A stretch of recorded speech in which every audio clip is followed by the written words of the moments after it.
Assalamualaikum warahmatullahi wabarakatuh. Yang terhormat penguji UKIN Prajabatan 2023, perkenalkan saya Elia Iswahyuli, mahasiswa PPG Prajabatan 2021 Angkatan 2 LPTK Universitas Jember, NIM 22011110565. Saya mengajar di SDN Ororombo 1, Kecamatan Pronojiwo, Kabupaten Lumajang. Hari ini tanggal 15 Agustus 2023, saya akan melaksanakan praktik pembelajaran UKIN di kelas 5 dengan materi tema 8 lingkungan sahabat kita, subtema 1 manusia dan lingkungan pada pembelajaran 1. Mohon saran Bapak Ibu semua untuk perbaikan pembelajaran selanjutnya agar memberikan yang terbaik untuk peserta didik. Demikian, wassalamualaikum warahmatullahi wabarakatuh.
sejarah Indonesia. Selain itu, selain sejarah Indonesia, kita belajar tentang kemerdekaan Indonesia. Bulan ini kan bulan kemerdekaan Indonesia. Tepatnya tanggal berapa kita merdeka? 17 Agustus. 17 Agustus. Hari apa kalau bulan ini? Rabu. Kalau menurut saya siapa yang pernah ikut upacara 17 Agustus? Saya. Siapa? Semua ya. Dalam upacara 17 Agustus siapa yang pernah tahu teks proklamasi? Lupa Bu. Tapi tahu? Tahu kan? Ini merupakan teks proklamasi. Kalian pernah dengar kan ketika upacara 17 Agustus? Proklamasi ini adalah teks non fiksi. Ada yang tahu teks non fiksi ini apa? Lupa Bu. Nah, maka dari itu hari ini kalian akan belajar tentang teks non fiksi dan teks fiksi di tema penerapan. Selain teks fiksi dan teks non fiksi, kalian juga belajar tentang manfaat air bagi kehidupan. Dari pembelajaran kali ini diharapkan kalian dapat menemukan yang pertama, peristiwa penting dalam bacaan atau dalam cerita. Yang kedua, diharapkan kalian dapat mengurutkan peristiwa dalam kelompok. Nanti dalam kelompok kalian berdiskusi untuk mengurutkan cerita. Selain itu, kalian dapat menyebutkan apa itu manfaat air bagi makhluk hidup.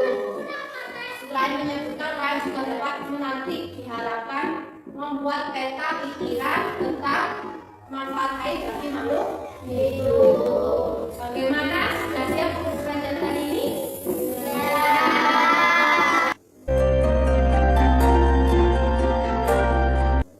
Coba sekarang kalian buka buku bahasa kalian di halaman pertama. Yang pertama itu kan bacanya seperti ini kan ya? Ya. Silakan kalian baca, kasih waktu 3 menit untuk membaca. Ya. Pada saat jam istirahat, yang pertama ya. Itu langit asli dan lihat Rizky mencabut tanaman seperti pada gambarnya itu ya, di belakang sekolah. Lalu kemudian memarahi Rizky. Jika kamu mencabut tanaman-tanaman itu, sekolah kita akan bisa dan tidak ada sumber resapan air. Itu Rizky kemudian merasa salah. Nah ini yang dijatuh sama Rizky. Lantas apa hubungannya menanam pohon dengan sumber resapan air? Tadi misalkan setelah ini di halaman belakangnya kan ada pohon, apa tanaman-tanaman itu misalkan. Kemudian salah satu dari kalian itu mencabutnya. Terus temannya apa? Tidak boleh mencabut tanaman. Kira-kira hubungannya apa? Menanam pohon dengan sumber air resapan. Ya kan dong? Oke? Anda bisa menyerap air. Agar bisa menyerap air ya? Sama kayak Wafi? Sama kayak Wafi. Karena kan kalau ada pohon kan kalian sudah belajar ada akarnya itu menyerap air. Lalu sama Rizky diambil, dicabut, nanti tidak ada resapan air. Kemudian, kira-kira kita harus bagaimana hidup? Apakah kita membutuhkan air? Ya. Contohnya? Mandi. Kemudian jika di sekolah tanamannya dicabut, kemudian tidak ada sumber resapan air. Bagaimana kalau di sekolah kita tidak ada air? Kalau kalian air kira-kira bagaimana? Tidak bisa mencuci tangan. Tidak bisa mencuci tangan ya? Tidak bisa kamar mandi, tidak ada airnya ya. Selain ya, kita kan setiap hari kan sholat ya. Seperti yang kemarin kita mengalami kekeringan tidak ada air, makanya kita tidak sholat di sekolah. Kemudian hidupnya seperti itu. Ayo coba kalian lihat depan dulu. Kalian baca depannya, contohnya dari depan. Kalian baca itu bencana air, bencana air.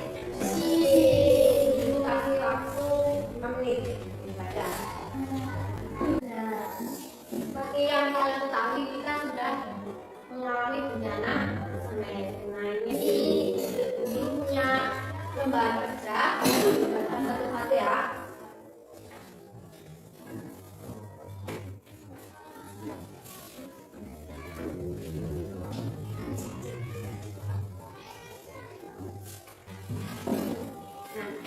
Di lembar kerja kalian yang pertama itu kan pilihan ya. Di lembar kerja kalian yang pertama itu kan pilihan ya. Itu yang pertama itu kalian sudah membaca. Lihat petunjuknya. Baca tes bacanya kamu baca dari PowerPoint. Siapa yang sudah belum baca? Sudah semua? Kemudian temukan peristiwa yang ada di dalam bacaan tadi. Setelah itu tulislah peristiwa tersebut dalam peta konsep. Nah, ini adalah peristiwanya. Silakan pertama kalian kasih nama dulu ya. Terus kalian tulis peristiwa apa yang terjadi dalam teks ini. Setelah peristiwa, kalian tulis di mana peristiwa itu terjadi, ya. Kemudian di bawahnya judul bacaannya dan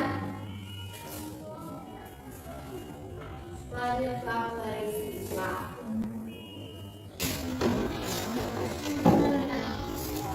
Lihat contoh.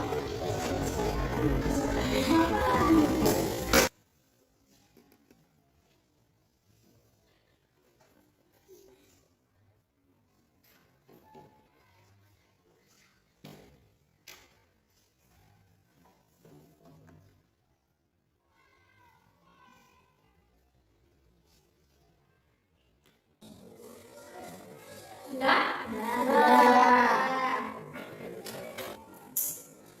Yang sudah silakan dengan di depan.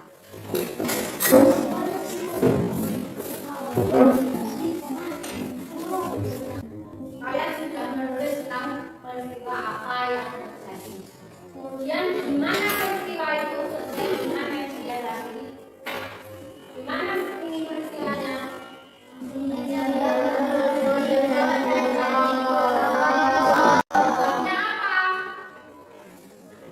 Penyebab dari kekurangan air bersih tadi.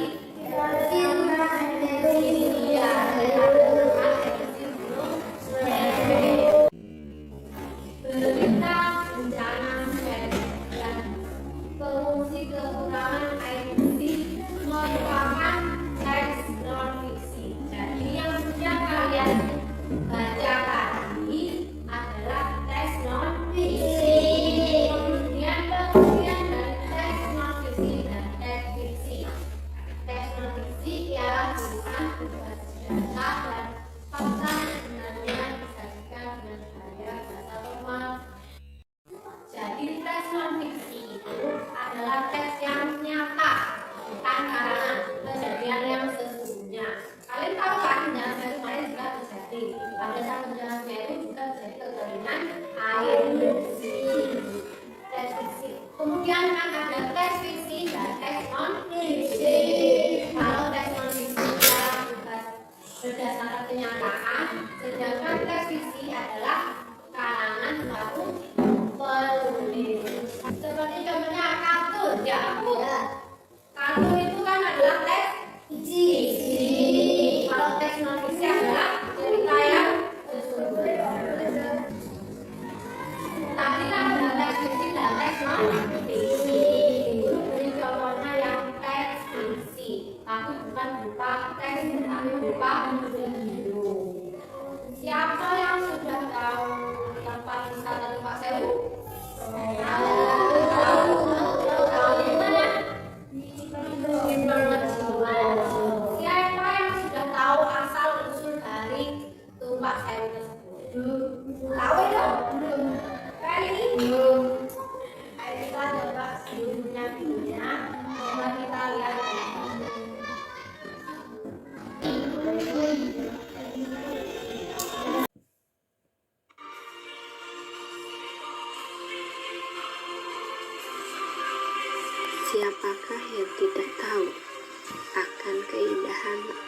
terjun Tumpak Sewu.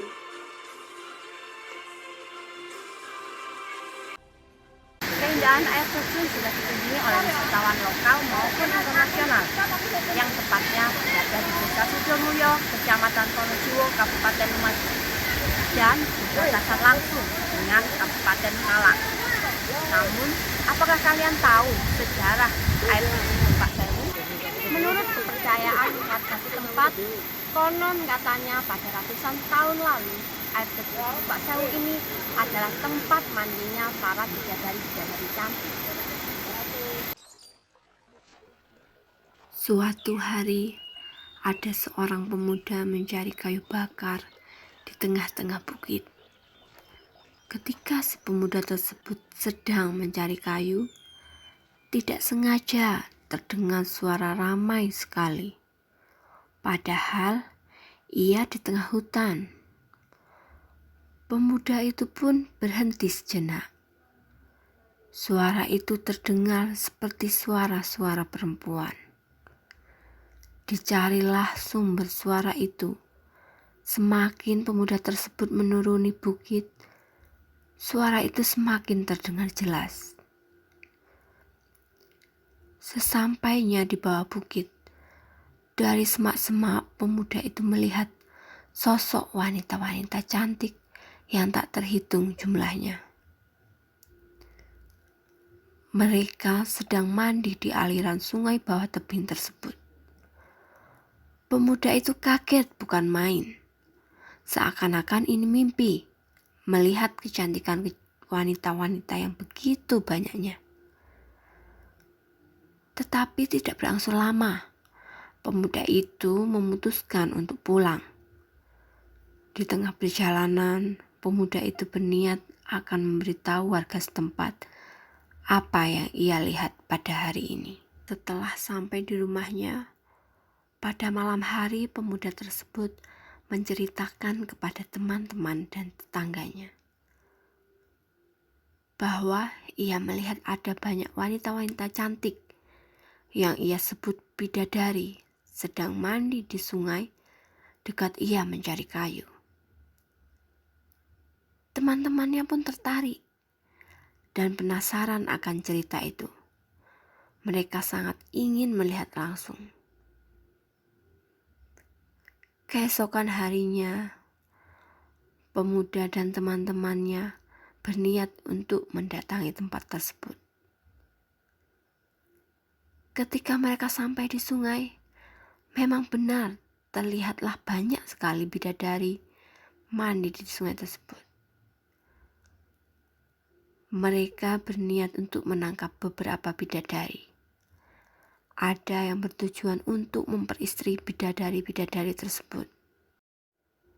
Namun, apalah yang terjadi? Semakin mereka dekati, bidadari pun semakin jauh dan lama-lama menghilang. Seakan-akan terbang melalui celah-celah pinggiran tebing. Pemuda dan kawan-kawannya pun kecewa. Tetapi tidak sampai di situ. Setiap hari mereka datang ke sungai untuk mencari para bidadari.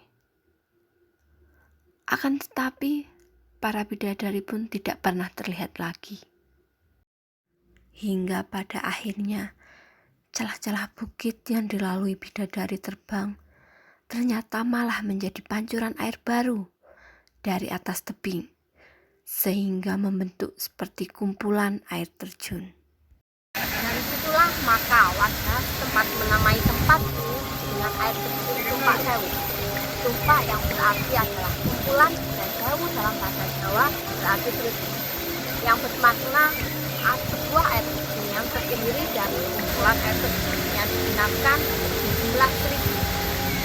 Dan sampai saat ini pun masyarakat setempat percaya bahwa siapapun yang membantu buka di aliran air terjun Tumpak Sewu bisa menjadi lebih awet muda. Ini merupakan penampakan dari air terjun Tumpak Sewu.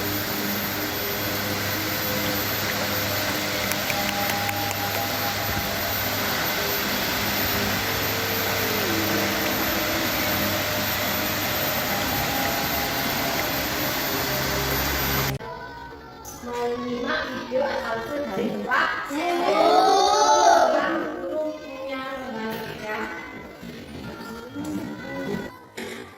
Kalian sudah bawa gunting kan? Setiap kelompok sudah bawa gunting ya. Ini satu kelompok.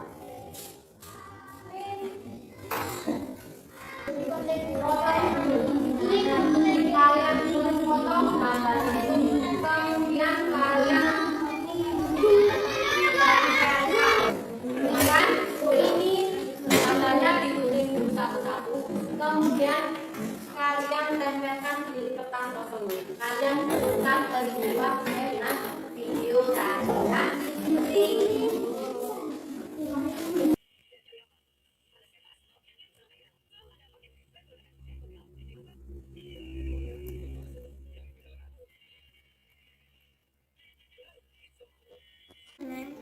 Mencari kayu seru, mencari kayu.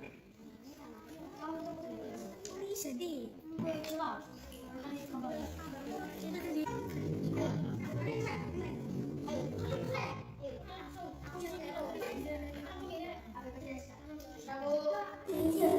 Sudah ditempel? Setelah ditempel, ini kan ditempel ya. Ditempel. Di bawahnya ini sedikit atau sebelahnya ditulis. Ini peristiwa apa? Sesuai dengan urutan dari gambar kalian. Ya, jadi ini setelah ditulis ceritanya, kalian persiapkan dari kelompok kalian siapa yang akan maju ke depan untuk membacakan sentensinya. Ya, sudah semuanya? Kelompoknya siapa yang mau maju ke depan? Itu. Kelompoknya itu siapa yang akan presentasikan sini? Yang lainnya begitu ya. Kalau ada yang salah, silakan angkat sana. Gambar yang pertama. Pemuda mencari kayu di hutan. Kemudian ada yang ditanyakan yang pertama mengawasi adalah yang salah adalah yang ini adalah mencari kayu. Kemudian mendengar suara perempuan mandi. Kemudian melihat gunungan kopi. Ada yang ditanyakan? Nah, kalian tadi sudah mengurutkan peristiwa dari video. Dari kegiatan di atas, langkah-langkah mengurutkan peristiwa dari cerita. Yang pertama, ayo kalian membaca teks. Kalian kan setiap malam membaca teks ya? Atau melihat video. Tadi kalian menyimak video. Yang kedua, menentukan peristiwa penting dengan menggunakan kata tanya. Misalkan siapa yang melihat bidadari itu? Siapa tadi yang melihat bidadari? Pemuda ya. Kemudian mengurutkan peristiwa kedua sesuai dengan urutan dalam cerita. Kalian tadi mengurutkan peristiwanya dengan kata.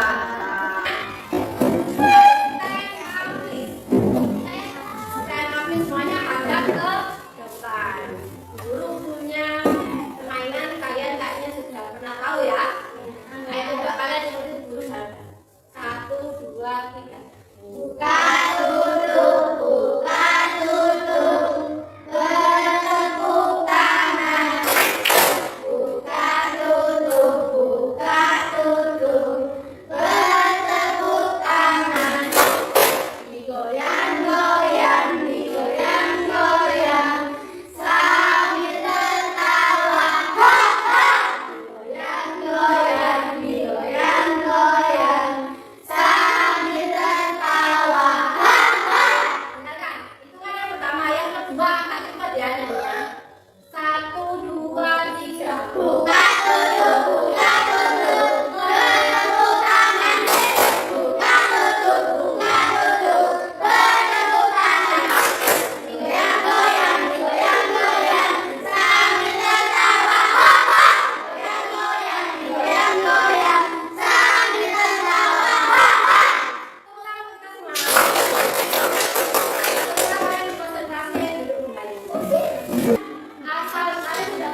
Hai adik-adikku yang rajin dan pandai. Bertemu lagi dengan Kak Yusuf di sini. Kali ini Kak Yusuf akan mengajak adik-adik belajar tentang manfaat air bagi kehidupan manusia. Air adalah sumber daya yang penting bagi kehidupan manusia. Tanpa air, manusia akan kekurangan zat cair dalam tubuhnya. Hal itu dikarenakan 60% tubuh manusia terdiri dari cairan. Air memiliki berbagai manfaat untuk kehidupan manusia. Lalu, apa saja ya manfaat air bagi manusia? Yuk, simak penjelasan kakak berikut ini. Pertama adalah untuk keperluan rumah tangga. Misalnya, air digunakan untuk minum dan mencuci. Yang kedua adalah untuk keperluan pertanian, peternakan, dan perikanan. Kegiatan-kegiatan tersebut membutuhkan air dalam jumlah yang banyak supaya bisa mendapatkan hasil yang terbaik. Yang ketiga adalah untuk keperluan industri. Misalnya, air digunakan sebagai bahan baku minuman kemasan. Selain itu, air juga digunakan untuk pembangkit listrik yang dibutuhkan pada sektor industri. Nah, itulah beberapa manfaat air bagi kehidupan manusia. Sekarang, coba adik-adik menyebutkan manfaat air bagi kehidupan manusia lainnya. Selamat mencoba. Sampai di sini dulu ya kegiatan belajar bersama kita. Sampai jumpa di video pembelajaran selanjutnya. Belajar dalam mengenal tentang penggunaan air bagi kehidupan yang air bagi manusia, hewan, dan tumbuhan. Menurut kelompok buku tadi itu kalian berdiskusi tentang manfaat air. Ini adalah kategori yang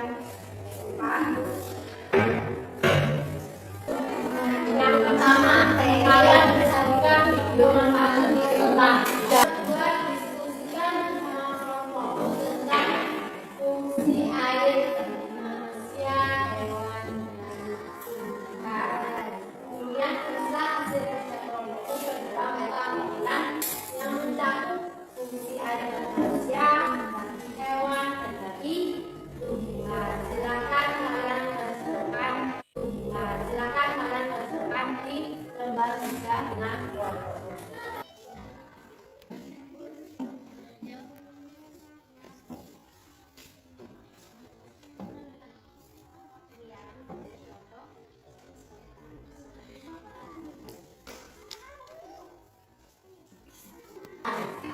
biasanya kalau sudah mengerjakan kelompok, kalian presentasikan di depan salah satu dari kelompok kita dulu. Kelompok yang tadi siapa presentasi? Nah, kita menunjukkan yang lainnya perhatikan ya.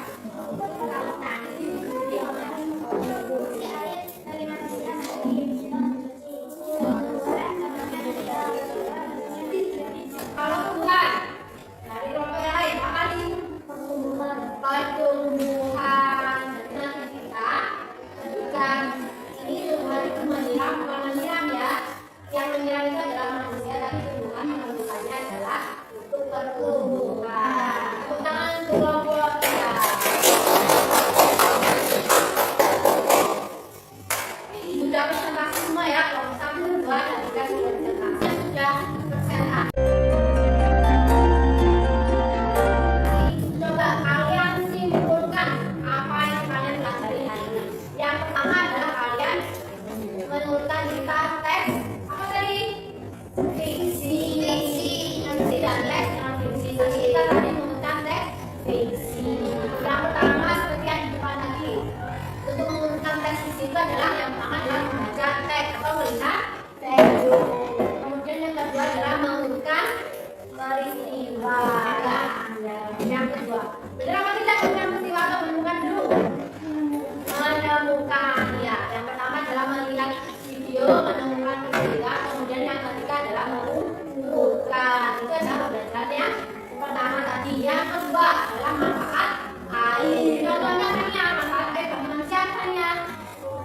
Untuk mandi, kita manfaat air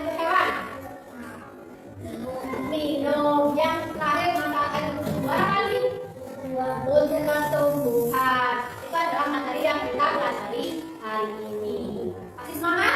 Gimana nih belajar hari ini? Menyenangkan. Guru berterima kasih karena kalian sudah mengikuti tugasnya dengan baik. Sekarang silakan tes dulu. Itu yang kalian juga. Sudah? Sudah belajarnya. Tinggi sebagai ketua kelas itu.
Satu-satu ya, itu adalah materi yang terakhir. Kalian kerjakan di rumah sebagai PR ya. Jangan lupa belajar nanti di bawah. Kemudian kalau pulang, jangan lupa hati-hati di jalan, lewat pinggir saja. Jangan lupa kalau masuk sekolah adalah sarapan. Dan pokoknya dikerjakan ya. Sudah silakan.